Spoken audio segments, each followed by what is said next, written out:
Hi guys, what's up? Welcome back to my channel, or welcome if you're new. I'm really excited for today's video. I had the cool idea to share some popular fall formulas that I've done over the years, and how I'm going to go about it is I'm going to share previous content that I posted over the years, whether it was on Instagram or on TikTok, and share things that were a little bit more popular or things that maybe have gone a little viral, if you will. Things that I get asked a lot of times, like what was the formula, how did you get to this, and we're just gonna like deep dive all in here. So I picked 5 of my more popular fall related formulas that I get asked about every year, about like how I go about it, and we're just gonna talk about it. So if that's something that we're doing, anything from chocolate browns, strawberry blondes, reds, a couple blonde situations too. So if that intrigues you at all, then just keep on watching. So first thing I want to talk about is my favorite chocolate brown formula. I figured this out, finally cracked the code a couple years ago, and I have not steered away since. So something that I struggle with brunettes, and I feel like a lot of us fellow hairstylists struggle with too, is getting a brunette that is rich enough but is also going to be very opaque too, because a lot of times, especially since we're having to use a lot of glosses, it can come up a little bit more on the sheer side, more translucent, or it just doesn't get, no matter what you're formulating with, it just doesn't get like rich or deep enough. So finally figured out the way to get it where it truly has that chocolatiness and that true like brown without it being opaque, without it overtoning, and everything else in between.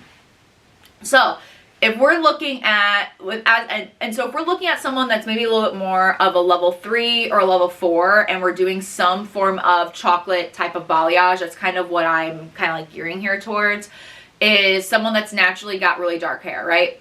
So obviously you have to pre-lighten them of some sort. So whether they were pre-lightened previously or you're about to pre-lighten them, you know, before you put this chocolate brown over it, I only like them to be at a level 7 or an 8.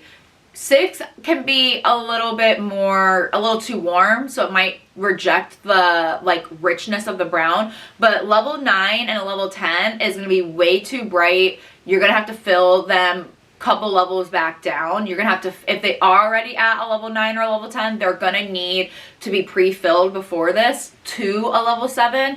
And the reason why is because when you think about it, those rich medium browns need a lot of warmth underneath of it to support that depth, basically, if that makes sense. So doing this over a level 9, there's not enough warmth in that level 9 to fully support the depth of that. Like level 5 is basically what we're going to take them to. So I only like to get them to a level 7 or a level 8, which obviously is a lot safer for their hair anyway. And then assuming that they're at the level 7 or 8 where we're seeing a lot of gold, we're seeing a little bit of copper, you know, that's what you want to see. I'm not going to include like exact formulations because obviously this is really going to depend on the type of client, what exactly we're working with, but I will include my favorite things that I will be grabbing for this. So if I'm getting someone to a level 7 or level 8, I'm taking them to a chocolate brown, I am grabbing for Redken Shades EQ, the NCHs, typically I'm using 4 NCH and 6 NCH, and I am either using just one or the other, or I'm mixing it to make it some form of a 5.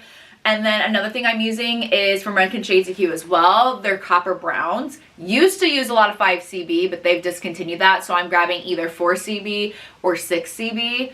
And what I'm also probably going to be grabbing is a little bit of a G. So a lot of times that's going to be around a 5G. So let's deep dive this, because I know that can kind of seem a little like confusing or you're not sure. So let's talk about why. So NCHs, the chocolates in Redken Shades EQ, they are blue and violet based. So that's why I see a lot of people talking in like, you know, Shades EQ groups that I'm in, or people talking on social media or whatever. They're like, oh, I used the NCH and it over deposited. It did not over deposit. It is supposed to do that. It is blue and violet based. And the reason why it has to be, because brunettes, a lot of times, what is the one thing we hear brunettes complain about? Brass, red tones, so on and so forth. So for it to be a true chocolate that doesn't get red after one wash, it has to be very blue and violet based, okay? So that is also too why you do not want someone, if you're truly getting them to a chocolate brown, you want them at a level 7 or an 8, because the blues and the violets in the NCHs are going to help to neutralize and control that warmth. I've also learned though too that because they're so rich and deep, because they're at level 4s and level 6s, which those are very dark, you know, shades, that you still need a little bit of control. And that's where I like to use a little bit of the copper browns, because I know that sounds super scary, like, oh, it's copper, but the copper browns in Redken Shades EQ are pretty deep, and the copper is not a super like orangey copper. It's not like it's a CC where it's a double copper or anything like that. It's basically just like a really warm brown that has a lot of reflect in it. And with that, you've got the blues from the chocolates, you've got the reds from the CBs, the copper browns, and you have the yellows from the golds. That is a perfect neutrally balanced chocolate brown that is going to have so much depth and richness to it. It's not going to fade super fast because it's not missing a certain pigment, and it's going to fade very beautifully. It's not going to fade with a bunch of yellow under. It's not going to fade super warm or super brassy. It is going to lighten up over time and show that underlying pigment, because that's science, that's how it's supposed to be, but it's not going to be anything super drastic as long as it's like fully formulated correctly. So copper browns, NCHs, and golds are my tried and true for any sort of chocolate brown. Next up, we have had, I don't know about you guys, but I've had a lot of clients just going from their bright platinum blondes and going back to their naturals. We are going to be filling a lot. Once at a minimum, sometimes up to 3 times. And how many times you have to fill them will depend on a couple different things. How light they are starting off with, how porous their hair really is, and how dark they're going. Because obviously the darker they're going, the more pigment that they need, and the more pigment you need the hair to have a lot of moisture in it to be able to hold and support that. So let's talk about someone that's going from a platinum blonde back to a natural level 7. I am going to be filling them with some form of Shades EQ, 8WG, 8GG, and I'm going to let that sit on the hair on damp hair. The reason why I like to fill with damp hair first, especially on people that are really porous, is because that damp hair is going to balance the porosity. When your hair is dry, you're going to have a lot more different like holes in the hair, and basically some places like your front hairline pieces and like that top crown area, I've noticed that's a really high porosity spot. That might not grab the color nearly as good as like places that aren't as porous, so maybe like the interior of the hair, and you're going to have a lot of spottiness even though you put it on dry.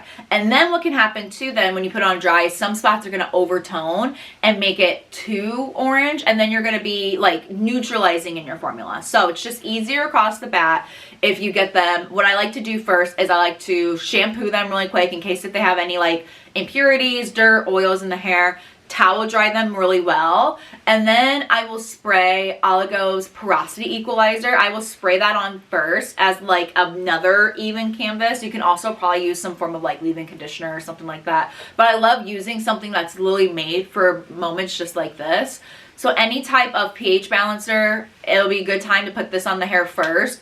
And then directly over top of it is where I will put my first filler formula, which is going to be 8GG, 8WG from Redken Shades EQ. I'll let that sit on for the full 20 minutes most likely, because it's going to need it, because again, that hair has not had pigment in it for so long. And then I will rinse it out, and I will blow, and then I will blow dry it. I will reassess from there. I will see. It's likely going to be pretty sheer at first, so don't expect it to be a really vibrant strawberry blonde, if you will. But I like to reassess if I feel like I've had it before where even though I'm taking someone to a level 7, if their hair's been very porous, their hair might reject that first round of filler. So you might need to go in and refill again, and you can still use that same formula most likely.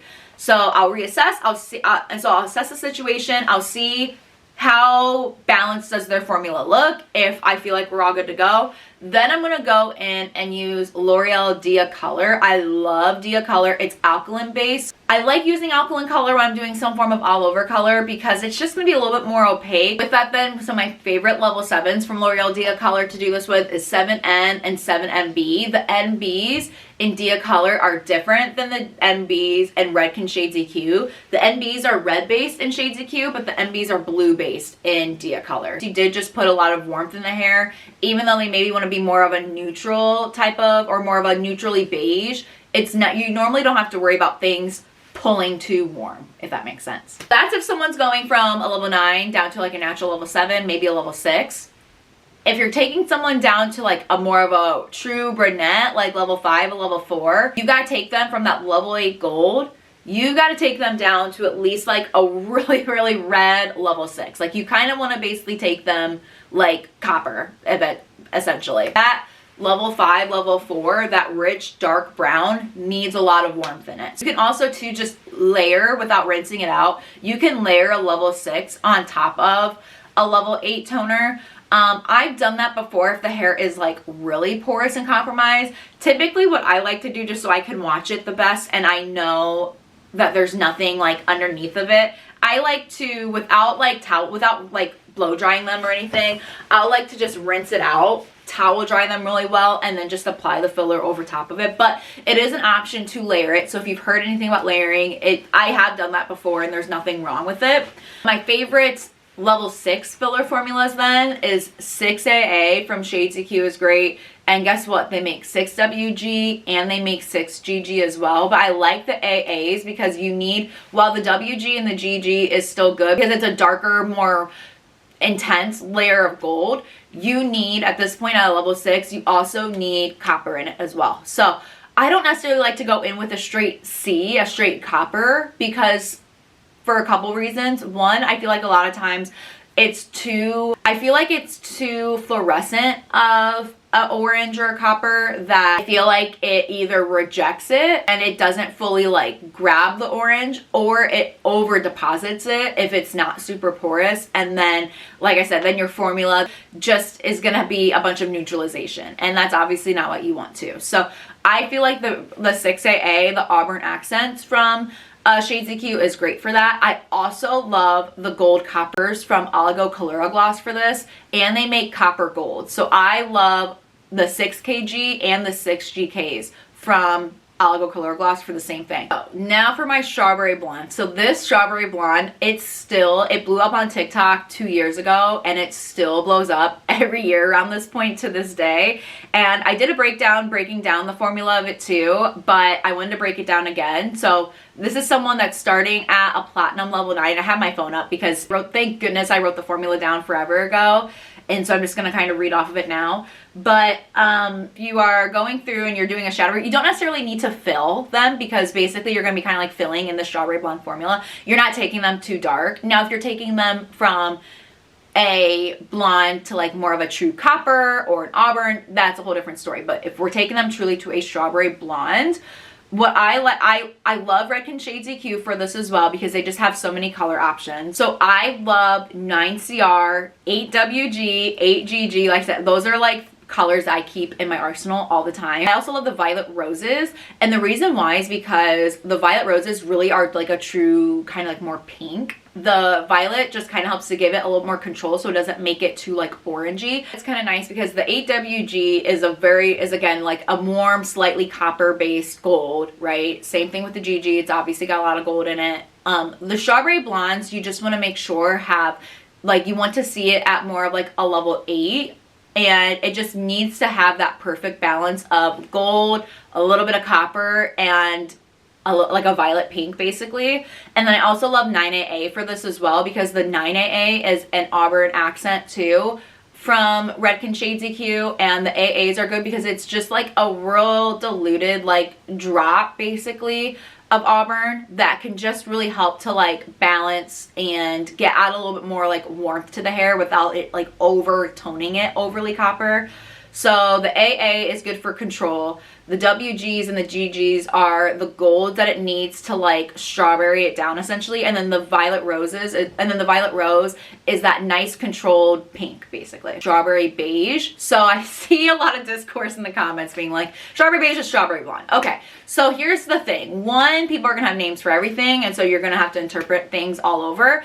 The difference that I have interpreted from strawberry blonde to a strawberry beige is that the strawberry blondes are truly your like more like strawberry shortcake, more like true light pink blonde essentially, and the strawberry beige is a little bit more of a muted down version of a strawberry blonde. That's such a warm beige that it just slightly has that like gold coppery reflect, if that makes sense.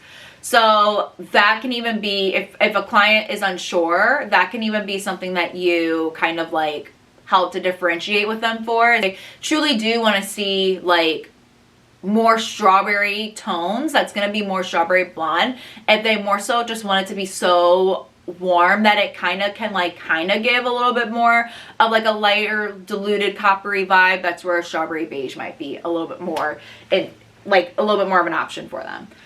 So my favorite strawberry beige formulas have 8WG, 9NB, 9GB, and 8RB. 8RB is really good for this, and you can, and with the 8RB, depending on how much of that rose brown that you're putting in it, will just basically determine just how red it's going to be. So now let's talk about some classics. If you're doing any type of like low lighting, if you're taking anybody a little bit more dimensional, you're taking them more bronde, whatever it is that you're looking at. For my low light formulas, I love to incorporate golds, neutrals, red based neutrals, so like an NB, and a lot of times I like to incorporate a lot more of like warmer, just like NWs, more warmer based neutrals. So if I'm taking someone that's naturally level 7 and I'm trying to add a little bit more of their natural like throughout their ends in a low light, a lot of times you're going to see me using from Shades EQ 7N, 7NB, 7NW, and 7G. The N will just depend on how porous I feel like their hair is, because the N can grab too strong and make it too like blue and hollow. So you're going to want to make your NB your primary form of the formula, because that's that warmer base neutral, that little bit of warmth that it has in it is going to help then when it if it over deposits, it's not going to over deposit overly blue and hollow. It's just going to make it that true natural, because again, we're starting on really hollow, very pre-lightened hair essentially. NW is going to be a little bit more of a warmer base natural, which is why I like it. It's a little bit more sheer though for my liking, so I don't like to use it on its own. So that's why I like to mix it with an N and an NB.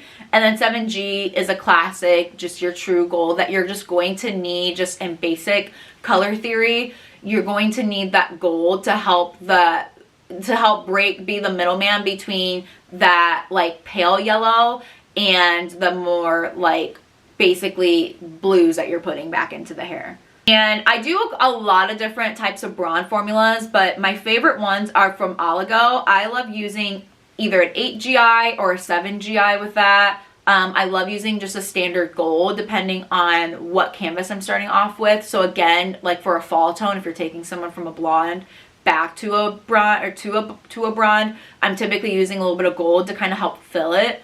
NBs, I love using 8NB, 7NB, again depending on the tonality. I also love using a little bit of the AGs in this too, and Ms. Those are just a little bit more of like muted down tones that just kind of help to give that more like sandy-ish tone that kind of like more bronze colors have, but it doesn't make it overly green, doesn't overtone, especially if you kind of have those more like balanced Gs and GIs in there too. I will say something to keep in mind is that Oligo's GIs are not just violet based, but they're violet and blue based with the gold. So they are definitely a little bit more of a true cool gold. So don't use GI as a filler like you would the Redken Shades EQs as GIs, because those ones are just gold and violet, if that makes sense. So I just picked 5 of my favorite more popular shades that I get a lot of questions about. But if you guys have any other questions over any other formulas or anything like that, or you want me to like deep dive into any other tones, definitely let me know in the comments down below. This is definitely like super fun for me to do. And if you don't already, definitely make sure you follow me on Instagram and TikTok, because you'll see my color work there too. And those are where I kind of just like picked these formulas from. So thank you guys so much for watching. I hope you guys enjoyed and maybe you learned something new. And I'll see you guys in my next video. Bye.